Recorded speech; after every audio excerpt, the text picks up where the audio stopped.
सर्वे भवन्तु सुखिनः, सर्वे सन्तु निरामया, सर्वे भद्राणि पश्यन्तु, माँ कश्चित् दुःखभाग् भवेत्। संस्कृत के इस श्लोक में सेहत को बहुत ही ज्यादा जरूरी बताया गया है। मूवमेंट इंसान की सेहतमंद जिंदगी के लिए बहुत ही जरूरी है और इस मूवमेंट का दुश्मन है पेन। जब भी किसी को पेन होता है, दर्द होता है, तो हमें उसका कारण ढूंढना होता है। दर्द होने के दो कारण होते हैं, या तो वो केमिकल कॉज होगा या वो मैकेनिकल कॉज होगा। और मैकेनिकल कॉज को ट्रीट करने के लिए जो एक मेडिकल स्पेशलाइज्ड फील्ड है वो है physiotherapy. Good morning everyone, my self doctor Aditi Kapoor, consultant physiotherapist, MPT orthopaedics, member of Indian Association of Physiotherapy. I welcome you all to the first video of my YouTube channel. तो आइए जानते हैं इस video को बनाने के पर्पस के बारे में। पहला पर्पस और मोस्ट इम्पॉर्टेंट पर्पस उन लोगों की मदद करना जो बहुत समय से क्रॉनिक इलनेस से परेशान हैं या किसी डिसेबिलिटी से जूझ रहे हैं। दूसरा, फिजियोथेरेपी स्टूडेंट्स को हेल्प करना, अगर किसी भी टॉपिक की अंडरस्टैंडिंग बनाने में उनको मदद चाहिए तो दे आर मोस्ट वेलकम। और तीसरा, to spread the awareness about physiotherapy. इस वीडियो को लास्ट तक देखते रहिए।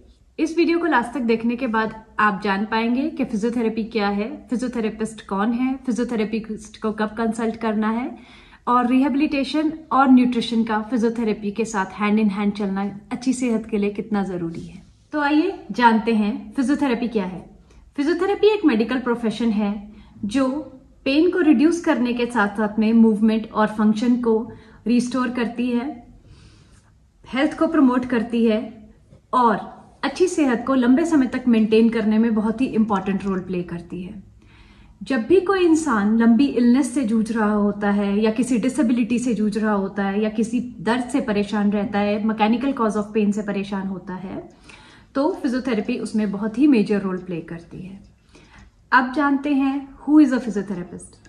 फिजियोथेरेपिस्ट वो मेडिकल प्रोफेशनल है जो physical diagnosis, physical interventions, rehabilitation की techniques, electrotherapy, exercise therapy, manual mobilizations etcetera की मदद से आपको फिजियोथेरेपी ट्रीटमेंट देता है। फिजियोथेरेपिस्ट को डॉक्टर ऑफ मूवमेंट भी कहा जाता है। फिजियोथेरेपिस्ट फिजिकल डायग्नोसिस और दूसरे इन्वेस्टिगेशंस की मदद से आपकी प्रॉब्लम का रूट कॉज डायग्नोज करता है और उसको ट्रीट करता है। लेकिन फिजियोथेरेपिस्ट यहीं स्टक नहीं होता है।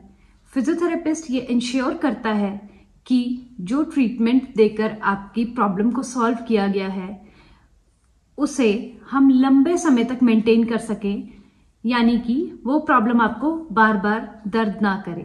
और इसके लिए फिजियोथेरेपिस्ट आपको स्ट्रेंथनिंग, स्ट्रेचिंग एक्सरसाइजेस या कुछ और एक्सरसाइजेस के कॉम्बिनेशन में home exercises, home treatment plan recommend करता है। फिजियोथेरेपी का स्पोर्ट्स इंजरीज के बाद बहुत ही मेजर रोल माना गया है। किसी भी प्लेयर को स्पोर्ट्स में कोई इंजरी हो जाती है, उसके बाद वापस फील्ड तक लेकर आने में फिजियोथेरेपी का बहुत मेजर रोल होता है। स्पोर्ट्स के साथ साथ दूसरी कैटेगरीज में भी फिजियोथेरेपी का बहुत इंपॉर्टेंट रोल होता है किसी भी पेशेंट को एक हेल्दी और एक परफेक्ट लाइफस्टाइल में लेकर आने के लिए। जैसे कि ऑर्थोपेडिक्स में post THR, knee replacement surgery, any other surgery, nail, plate और any post fracture stiffnesses etcetera.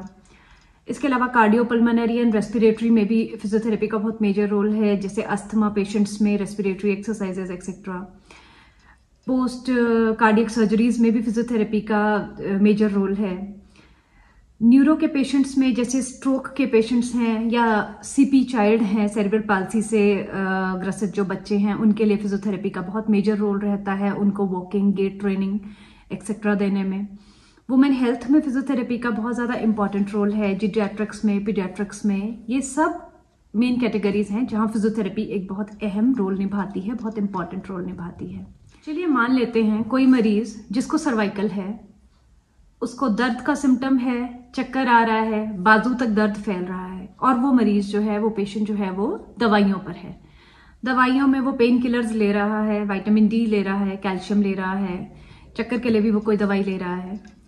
उसको मेडिसिन लेने पर आराम तो मिलता है, लेकिन वो आराम कुछ घंटों तक ही रहता है। उसके बाद उसके जितने भी सिम्टम्स हैं, दर्द, चक्कर, स्टिफनेस, सब दोबारा से फ्लेयर अप कर जाते हैं। इस कंडीशन में हमें जरूरत है कि हम इस मरीज का ट्रीटमेंट जो है वो इसके रूट कॉज पे करें।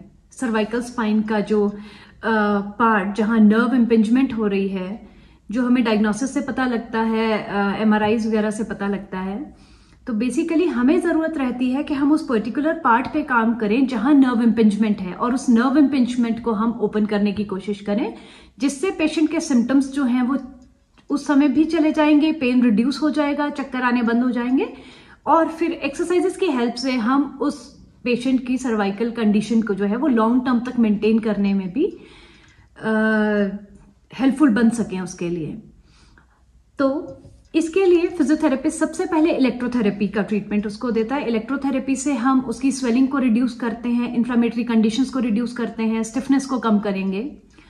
इसके बाद फिजियोथेरेपिस्ट उसको एक्सरसाइज थेरेपी की हेल्प से कुछ एक स्ट्रेचिंग एक्सरसाइजेस, कुछ मैनुअल मोबिलाइजेशंस जो फिजियोथेरेपिस्ट खुद पेशेंट को देता है, और कुछ एक होम एक्सरसाइज ट्रीटमेंट प्लान की हेल्प से, जैसे कि strengthening exercises, range of motion exercises, जो पेशेंट खुद से अपने आप घर पे कर सकता है, उसकी स्पाइन को इतना स्ट्रांग बनाएंगे, इतना स्ट्रेंथ देंगे कि वो वाली जो प्रॉब्लम है, जो उसके फ्लेयर्ड अप सिम्टम्स हैं, वो दोबारा से उसको बहुत जल्दी परेशान ना करें।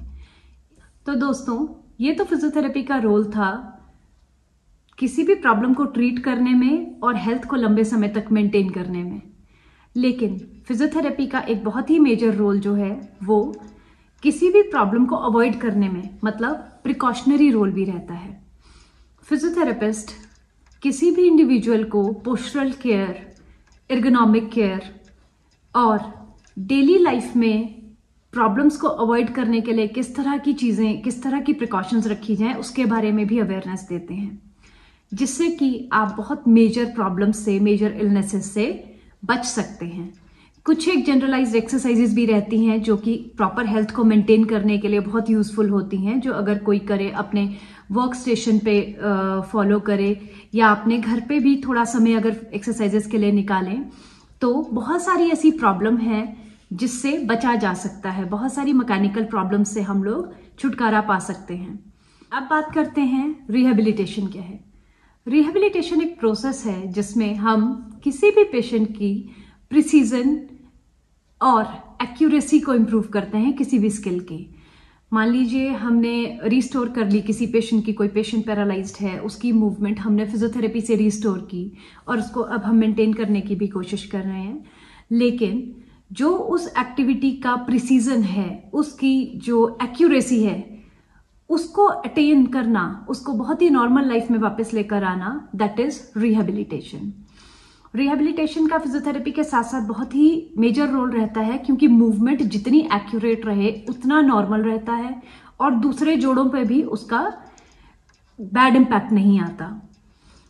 फूड एंड न्यूट्रिशन का भी इसमें बहुत ही मेजर रोल है, क्योंकि जितना न्यूट्रिशन हम, जितना बॉडी में न्यूट्रिशन का रिक्वायरमेंट है, उसको हम जितना फूड के थ्रू फुलफिल करें वो ज्यादा अच्छा रहता है as compare to taking any drugs और any nutrition supplements. I hope कि अब आपको ये अच्छे से मालूम पड़ गया होगा कि फिजियोथेरेपी क्या है और फिजियोथेरेपिस्ट को आपको कब कंसल्ट करना चाहिए। अगर आपको ये वीडियो पसंद आया है तो please like to my video, and channel की सपोर्ट के लिए प्लीज सब्सक्राइब। बेल आइकन को प्रेस जरूर कर दीजिएगा ताकि आपको जो भी नेक्स्ट मैं वीडियो डालती हूँ उसका नोटिफिकेशन सबसे पहले आए। Thank you.